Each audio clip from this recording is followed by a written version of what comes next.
नमस्कार, मैं हूं आशीष वर्मा। मॉर्निंग कॉल में आपका स्वागत है। शुरुआत इस वक्त की हेडलाइंस के साथ। ग्लोबल बाजारों के संकेत कमजोर, एशियाई बाजारों में नरमी, एसजीएक्स निफ्टी भी नीचे, डाउ फ्यूचर्स फ्लैट। मंदी की चिंता से कल यूएस इंडिसेज भी फिसले, 1% से ज्यादा गिरा नैस्डैक। आज बंद रहेगा जापान का बाजार निक्केई। टाटा स्टील में होगा टाटा ग्रुप की सभी 7 मेटल कंपनीज का मर्जर। बोर्ड ने फैसले पर लगाई मुहर। Tata Metaliks, TRF, Tata steel long products और टिन प्लेट जैसी कंपनियां होंगी टाटा स्टील का हिस्सा।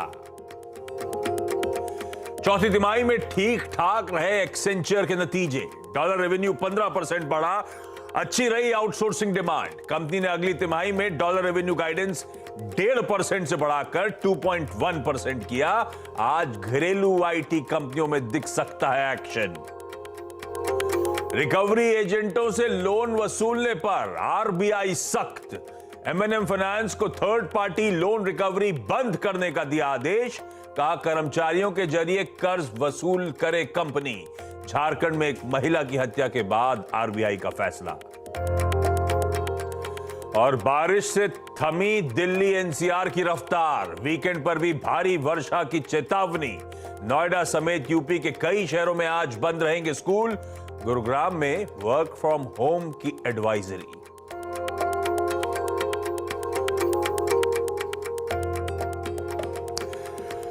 फ्राइडे और चलिए इंपॉर्टेंट सेशन हमारे सामने खड़ा हुआ है।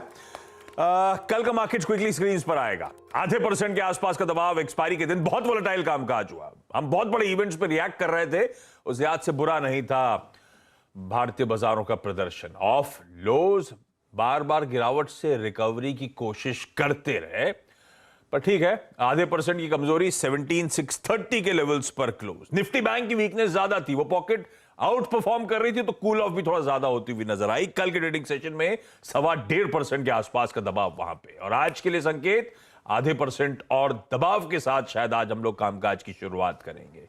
क्यों? क्योंकि यूएस में वो प्रॉफिट टेकिंग कंटिन्यू होती हुई 1/3 से 1.25%, 1.5% के आसपास का दबाव कल भी अक्रॉस यूएस बेंचमार्क्स देखने को मिला। तो हम डाइजेस्ट करके गए थे फ्लैट यूएस फ्यूचर्स, फ्लैट से 1/4% उछाल वाले यूएस फ्यूचर्स। और एक्चुअल सेशन में पेन ज्यादा था। हालांकि ध्यान रखिएगा, आज सुबह ये सारे यूएस फ्यूचर्स इंडिकेट कर रहे हैं कि 2 दिन के प्रेशर के बाद, फेड के मीट के प्रेशर के बाद शायद कुछ ग्रीन शेड नजर आए। लास्ट मैंने चेक करा था, तीनों बेंचमार्क के फ्यूचर्स 1/4% ऊपर थे।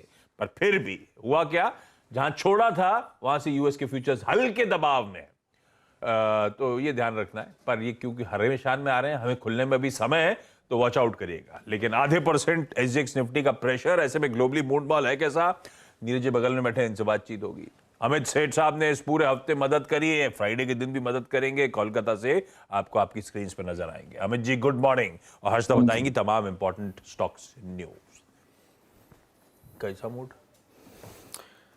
मूड तो आपका आज करेंसी बनाएगा, 81 के ऊपर खुलने की तैयारी है। कल ही बनाना शुरू कर, उसी ने तो शुरू में डरा दिया था एक्चुअली एकदम से खुलने के बाद से संभल के ही नहीं दिया रुपया।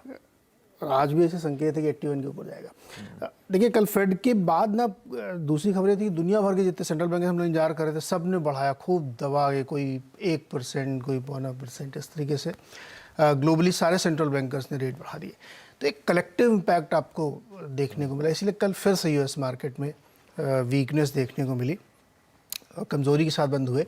और जैसा कि एक्सपेक्टेड था कि जो ग्रोथ स्टॉक है, टेक्नोलॉजी वाले स्टॉक्स है, वहाँ ज़्यादा गिरावट देखने को मिली। सेमी कंडक्टर वाले स्टॉक्स में और ज़्यादा गिरावट देखने को मिली। तो ये फॉल यह दिखाती है। इसीलिए नैस्डैक देखिए 153 पॉइंट डाउन है और डाउ 107। तो ये एक तस्वीर बनती रही है। एडजस्ट करने की कोशिश कर रहे हैं, समझने की, डाइजेस्ट करने की कोशिश कर रहे हैं ट्रेडर्स, लेकिन उनके सामने अभी ये कंसर्न बना हुआ है। क्योंकि जो बॉन्ड यील्ड है यूएस की, वो आप देखिए तो जो 2 साल वाली है वो बहुत ऊपर चली गई है, और जो 10 साल वाली है वहाँ पे वो भी ऊपर है, 3.71 और 4.12। तो अभी भी करेंसी मार्केट ने ये इंडिकेशन नहीं दिए कि वो कूल ऑफ हो रहा, यानी एडजस्टेड कूल ऑफ, लेकिन अभी भी वहाँ पे ऐसे संकेत हैं कि शायद और ज़्यादा दिक्कत बढ़ेगी। तो इसकी वजह से मार्केट में एक दबाव बना हुआ और उसका असर भारतीय बाज़ारों में आपको दिख रहा है। ये जो 81 खुलने की संभावना है, ये हमें लगता है सबसे बड़ी चिंता की बात होगी। क्रूड में कोई खास मोमेंटम था नहीं। बाकी जियोपॉलिटिकल में कल एक और अच्छी खबर, अच्छी क्या मतलब अच्छी मेरे मुंह से निकल रहा है, रशिया में बॉर्डरिंग स्टेट से लोग हट रहे हैं जाने, मतलब बॉर्डर मतलब जहाँ पे उनको लगता है कि वॉर की वजह से दिक्कत हो सकती है तो लोग जा रहे हैं, उसमें रशियंस भी शामिल हैं। मैं तो कल वो भी Escalation. पढ़ रहा था कि वहां से फ्लाइट टिकट बहुत महंगे हो रहे हैं क्योंकि पुतिन साहब ने कॉल दिया कि भर्ती हो भैया, तो जो नौजवान है सब भाग रहे हैं। ये हाल है भाई साहब। ठीक है, ये ग्लोबल क्यूज कैसे रखूं? ग्लोबल की मेरे ख्याल में न्यूट्रल टू नेगेटिव, पॉजिटिव तो नहीं कह सकते। और वीकेंड है, 2 दिन की छुट्टी में कौन पोजीशन लेके जाएगा। ठीक है, तो थोड़ा सा सबड्यूड ग्लोबल क्यूज आज फ्राइडे के लिए। सेठ साहब, अप्रोच क्या रहेगा मार्केट्स में आज का? Good morning Ashish ji, good morning Neeraj ji, good morning Harshita ma'am. Ashish ji, कल के 17 में एक्सपायरी डे था, हमने एक्सट्रीमली वॉलेटाइल सेशन देखा and during the session Nifty ने कल अपने 10 और 20 डेमा के नीचे क्लोज किया एट 17,629। डेली हमारी रणनीति रहती है बाय ऑन डिप, लेकिन आज थोड़ा सा व्यू कॉशियस रहेगा। ऐसा नहीं है कि कोई सेल सिग्नल है, बट पिछले 3 दिनों से हम लोअर हाई बना रहे हैं। सपोर्ट की बात करें तो 17,500 17,480 एक स्ट्रॉन्ग सपोर्ट जोन है निफ्टी के लिए। अभी भी वहां पे अच्छा है, एक पुट राइटर का बेस है। जस्ट इन केस अगर ये टूटता है तो then it opens up to 17,360 जो कि हमारा 50 डेमा सपोर्ट है। लॉन्ग अगर किसी को करना है तो मैं डिप पे नहीं जाऊंगा क्योंकि 3 दिन का स्ट्रक्चर मोमेंटम पे इतना अच्छा नहीं है। I would wait for some kind of a confirmation. मेरी कंफर्मेशन लॉन्ग में इस बाजार में तभी आती है जब हम अपना 10 डेमा रिकवर करते हैं जो कि लगभग 17,731 के आसपास है। अगर 17,731 इंट्राडे क्रॉस करता है तब हम कह सकते हैं कि मे बी जो 2 दिन की वॉलेटिलिटी है वो सबसाइड कर रही है और हम थोड़ा सा स्टेबलाइज कर रहे हैं। लेकिन उसके पहले मैं बाजार को, निफ्टी को प्रीएम्प्ट करना नहीं चाहूंगा। वीकेंड भी है तो बहुत कॉशियस अप्रोच रहेगी और I will trade with lot of confirmation. Ashish ji, bank Nifty में जैसा कि आपने सही कहा कि कल फाइनली बैंक निफ्टी ने अंडर परफॉर्म किया। 40,630 के लेवल पे बैंक निफ्टी ने क्लोज किया। कल काफी रोलर कोस्टर राइड थी। काफी एक्सट्रीम वॉलेटिलिटी कल हमने निफ्टी बैंक में देखी। In the process Nifty bank ने कल अपना 10 डेमा सपोर्ट ब्रेक कर दिया, लेकिन अगर देखा जाए तो 40,245 जो कि इसका 20 डेमा सपोर्ट है, वो अभी भी काफी स्ट्रॉन्ग एरिया है। तो वीकनेस तभी कंफर्म होती है लगभग अगर हम 39,800 40,000 के लेवल्स छूते हैं ड्यूरिंग द डे, तब हम कह सकते हैं कि हाँ अब शायद after a long time bank Nifty में वीकनेस है। On the long side confirmation तभी आएगी जब मैं अपना 10 डेमा या कल का हाई क्रॉस करूंगा जो कि लगभग 40,783 के आसपास आता है। अगर हम 10 डेमा क्रॉस करते हैं तो लगेगा कि कल जो हुआ दैट वाज एक्सपायरी रिलेटेड और आज थोड़ी सी मार्केट स्टेबलाइज है। तो काफी कॉशियस अप्रोच रखनी है, कंफर्मेशन के लिए वेट करना है, आज जल्दी से ट्रेड नहीं करना है इंडेक्स में। अच्छा सेठ साहब, आज का स्टॉक आइडिया कौन सा? जी आशीष जी, आज का स्टॉक आइडिया टाइटन रहेगा। 2 दिन पहले भी मॉर्निंग कॉल में टाइटन दिया था। टाइटन का स्ट्रक्चर काफी स्ट्रॉन्ग है। 2737 का इसका प्राइस है। 2700 का स्टॉप लॉस रहेगा, 2800 के टारगेट्स रहेंगे। बिल्कुल सही। और टाइटन बढ़िया मूव दिखा रहा है। फेस्टिव बाइंग चल रही है क्या? बहुत जबरदस्त। ये भी सही भी है। सोना ना जाते जाते धनतेरस का थोड़ा महंगा हो जाता है सरप्राइजिंगली।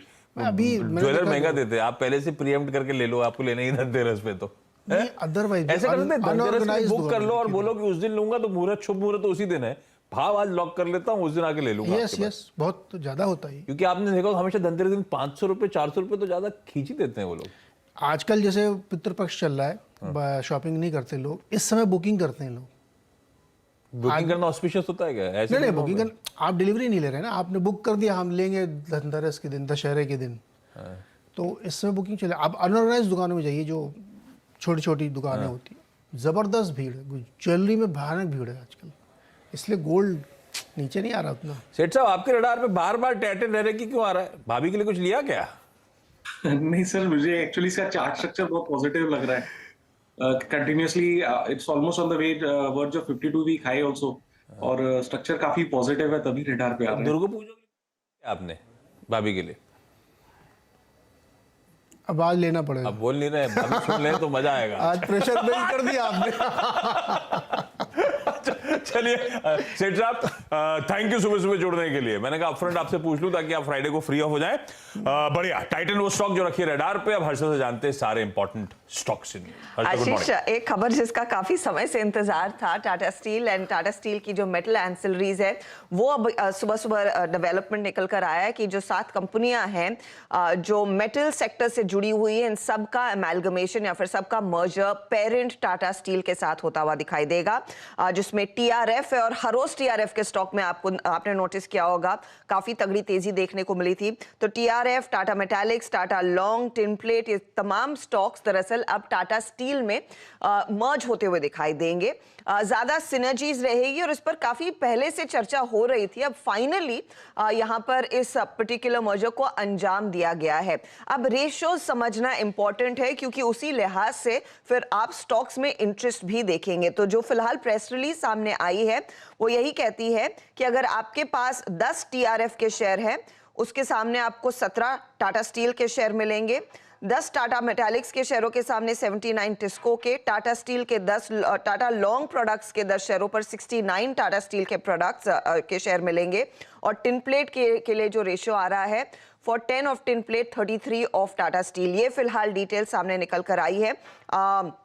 एक बहुत बड़ा दरअसल डिस्क्लोजर कंपनी की ओर से आता हुआ, और ये तमाम स्टॉक्स फिर से रेडार पर रहेंगे और उन रेशियोज पर अब लोग काम करना शुरू करेंगे। इनफैक्ट इस पर डिटेल में एक मेटल एनालिस्ट से चर्चा भी करनी चाहिए कि किस तरह के अब सिनर्जीज देखने को मिलेंगी और कितनी बड़ी ये दरअसल पेरेंट कंपनी बनती हुई दिखाई देती है। तो ये इनफैक्ट आज की सबसे बड़ी खबर है। तो मेटल स्टॉक्स और टाटा ग्रुप की मेटल कंपनियां सबसे पहले रेडार पर रहेंगी। फिर आज आईटी कंपनियां भी रेडार पर रहेंगी क्योंकि कल शाम को हम कह भी रहे थे कि एक्सेंचर के नंबर्स आने वाले हैं, उसका थोड़ा सा इंपैक्ट देखने को मिलेगा क्योंकि बिजनेसेस दरअसल सेम है भारतीय आईटी और एक्सेंचर के। तो एक गाइडेंस देता है कि भारतीय आईटी कंपनियां कैसा परफॉर्मेंस करेंगी। नंबर्स ऑन एन एवरेज ठीक ही है। रेवेन्यू में करीब $15 बिलियन तक का आंकड़ा देखने को मिला, 15% का इजाफा देखा गया है डॉलर टर्म्स में। मार्जिन्स में 10 बेसिस पॉइंट का इजाफा देखने को मिला और साथ ही साथ ऑपरेटिंग इनकम में भी इजाफा देखने को मिला है। FY23 के लिए जो गाइडेंस दिया है, रेवेन्यू गाइडेंस दिया है, उन्होंने कहा है वो 8 से 11% तक के बैंड में रहेगा और यही बैंड का लार्जली मार्केट ने भी कल अनुमान लगा लिया था। साथ ही साथ वो कह रहे हैं जो लोकल करेंसी में जो रेवेन्यू ग्रोथ है वो काफी कम है वर्सेस FY23 की, वर्सेस व्हाट FY22 ने डिलीवर किया था। FY22 में करीब 22%, 26% तक की ग्रोथ देखने को मिली थी और ये सिंगल हायर डिजिट्स में आता हुआ दिखाई देगा। मार्जिन के लिए जो इन्होंने गाइड किया है वो करीब 15.3 से 15.5% के बीच गाइड किया है। तो इसी तरह से अब आप देखेंगे कि भारतीय आईटी कंपनियां कैसे रिएक्ट करती है और इनके दरअसल अगली तिमाही के नतीजे कैसे रहते हैं। बेसिकली कह रहे हैं कि फॉरेक्स का एक इम्पैक्ट देखने को मिलेगा अर्निंग्स में गोइंग फॉरवर्ड, तो वो स्टॉक भी आप रेडार पर। अच्छा, M&M फाइनेंशियल सर्विसेज, RBI ने साफ कह दिया है कि आप कोई थर्ड पार्टी अपने कलेक्शंस के लिए एम्प्लॉय नहीं करेंगे। अगर कलेक्शंस होने हैं तो आप अपने कर्मचारियों से ही कलेक्शंस कराएं। RBI की तरफ से ये स्टांस आया है हाल ही के हादसे में जहां पर कलेक्शन के दौरान एक महिला की मौत हो गई थी या फिर हत्या कर दी गई थी। तो ये एक इम्पोर्टेंट मैसेज RBI की तरफ से आता हुआ दिखाई दिया है। किर्लोस्कर इंडस्ट्रीज और स्वराज इंजन्स एक बार फिर रेडार पर रखेंगे क्योंकि किर्लोस्कर कह रहा है कि बाकी का जो इनका 17.4% हिस्सा है स्वराज इंजन्स में बचा हुआ, उसको भी वो बेचना चाहते हैं 1400 रुपए प्रति शेयर। अब ये डिटेल आना बाकी है कि क्या ये M&M को ऑफर करने वाले हैं या फिर ये ओपन मार्केट में बेचेंगे और वहां पर M&M खरीदता है, वो आगे डिटेल आएगा जरूर। M&M भी रेडार पर रखें क्योंकि नेटवर्क 18 के सूत्रों की स्टोरी है, ये सोर्स बेस्ड स्टोरी है कि कुछ और निवेशकों से बातचीत हो रही है इनकी ईवी बिजनेस में अतिरिक्त इन्वेस्टमेंट लाने के लिए। करीब $500 मिलियन तक के इन्वेस्टमेंट की यहाँ पर चर्चा हुई है। कई सारे इंटरेस्टेड पार्टी से बात हो रही है। 7 जुलाई को ही हम जानते हैं कि करीब $250 मिलियन की डील पर वो हस्ताक्षर हुए थे, लेकिन अब महिंद्रा ग्रुप कह रहा है कि यहाँ पर बड़ा स्केल देखने को मिलेगा। अग्रेसिव लाइनअप है गाड़ियों का ईवी बिजनेस को एड्रेस करने के लिए और उसके लिए एक और फंड रेज की तैयारी होती हुई। बॉम्बे डाइंग की बोर्ड बैठक कल हुई और उसमें कंपनी के बोर्ड ने अनुमति दे दी है 940 करोड़ के फंड रेज की और ये राइट्स इशू के जरिए दरअसल फंड रेज होता हुआ दिखाई देगा। रखिए ये सारे स्टॉक्स रडार पे। चलिए ब्रेक के बाद आपका स्वागत है। अब आज का इवेंट्स कैलेंडर आपकी स्क्रीन पर आएगा। एक तो फ्राइडे, आज जो इंपॉर्टेंट एक्स डेट्स हैं वो पहले हाईलाइट कर देता हूं। एक्स डिविडेंड है हिंदुजा ग्लोबल 25 रुपए और पतंजलि फूड्स है 5 रुपए। रूबी मिल्स और सैक्सॉफ्ट के वो आ जाएंगे। बोनस इशू और स्टॉक स्प्लिट के एडजस्टमेंट्स आज प्ले आउट होंगे, तो स्टॉक्स उतने ही करेक्टेड आपको आज कामकाज करते हुए नजर आएंगे। एडजस्टेड, करेक्टेड से ज्यादा अच्छा word. Bharat wire ropes, Bharat wire ropes, Hercules, hoist, JSL और कैंपस की सबकी बोर्ड मीट्स हैं। Bharat wire ropes fund raising कर रही है प्रेफरेंशियल अलॉटमेंट के through. Hercules hoist scheme of arrangement, वो जो डीमर्जर करना चाहते हैं अपने मैन्युफैक्चरिंग और इन्वेस्टमेंट एक्टिविटीज का, उसकी बोर्ड मीट। कैंपस एक्टिववेयर अपने रिवाइज फाइनेंशियल रिजल्ट्स पोस्ट करेंगे, क्योंकि उन्होंने मर्जर का इफेक्ट जो है अब नंबर्स में आपको रिफ्लेक्ट होता हुआ नजर आएगा। और जिंदल स्टेनलेस फंड रेजिंग कर रही है, पर वो डेट और एनसीडीज के थ्रू है। फॉरेक्स के हमारे फॉरेक्स रिजर्व्स आज शाम को 5 बजे अपडेट आएगा। तो कितना झोंक रहा है आरबीआई आजकल, सब ये देखते हैं करेंसी को डिफेंड करने के लिए। तो forex reserves, bank loan growth, deposit growth, सारे आंकड़े फ्राइडे को शाम को 5 बजे आने हैं। फेड चेयर पॉवेल साहब की आज एक स्पीच लाइंड अप है, इंपॉर्टेंट होगी। दरअसल फेड लिसन्स करके एक इवेंट होता है, जिसमें न सिर्फ पॉवेल साहब बल्कि वाइस चेयर भी होती हैं, और वो जो तीसरे इंपॉर्टेंट हैं बोमेन साहब, ये तीनों होते हैं हमेशा फेड स्पीक्स में शिरकत करते हैं, जिसमें फेडरल रिजर्व के चेयर पॉवेल साहब अपनी स्पीच देते हैं, उसके बाद सुना जाता है इंडस्ट्री वगैरह को। तो ये आज वो कन्वर्सेशंस इंपॉर्टेंट है, और खासतौर पे वो स्पीच इंपॉर्टेंट। जापान में पब्लिक हॉलिडे, वो हमने टिकर टीम ने अपडेट अपफ्रंट कर रखा था, हेडलाइन में भी मेंशन था। बाकी बहुत सारे पीएमआई आंकड़े आने, उस पर नहीं जा रहा हूं। पीएम मोदी आज एक नेशनल कॉन्फ्रेंस इनॉग्रेट करने जा रहे हैं सारे राज्यों के पर्यावरण मंत्रियों की। आज फ्राइडे है तो कुछ रिलीजेस लाइंड अप है। एक तो चुप, आर बाल्की साहब की, जिसमें मेरे ख्याल से सपोर्टिंग रोल्स में सनी देओल और पूजा भट्ट है। ये पोस्टर आ गया स्क्रीन पे आपके, ये आज रिलीज हो रही है। इसका ट्रेलर थोड़ा सा अजीबोगरीब था, पर रिव्यूज ठीक है मूवी के। ये अवतार होती है कि एवटार होती है हर्षदा? अवतार ही बोलेंगे ना, तो अवतार का री रिलीज है। बेसिकली मुझे लगता है एडिशनल फुटेज की बातें हैं, लेकिन बेसिकली वो जो सीक्वल आना है अवतार का, उसकी तैयारी हो रही है। तो एक बार ब्रशअप कर लीजिए, उसके बाद वो सीक्वल आना है। 2009 की पिक्चर है जो फिर से री रिलीज हो रही है आज से थिएटर्स में। और एक आर माधवन साहब की मूवी रिलीज हो रही है, धोखा, राउंड द कॉर्नर। इसका ट्रेलर अच्छा लग रहा था। आज वैसे नेशनल सिनेमा डे है। अब तो बहुत लेट हो चुके हैं आप लोग, खैर 3 दिन पहले भी होते तो भी नहीं मिलता आपको। 75 रुपए के टिकट्स हैं आज, सारे मल्टीप्लेक्स एसोसिएशन सेलिब्रेट कर रही है। पिछले हफ्ते से टल के इस हफ्ते हो गया था आज वो नेशनल सिनेमा डे, और ज्यादातर टिकट बाकी 75 के थे अक्रॉस मल्टीप्लेक्सेस। बस वो रिक्लाइनर थोड़े से महंगे, लेकिन वो भी हाफ द कॉस्ट पे ही आज मिल रहे हैं। अगर मिल रहा है कुछ तो देखने लायक होगा, शाम को देख लीजिएगा। और घूमने फिरने का मूड हो ना, तो इंडिया भूटान बॉर्डर आज से खोला जा रहा है। 2.5 साल बाद, कोविड टाइम से वो बंद था, आज से ट्रेड, कॉमर्स, ऑफिशियल ट्रांजिट, सबके लिए वो बॉर्डर्स खुलने जा रहे हैं।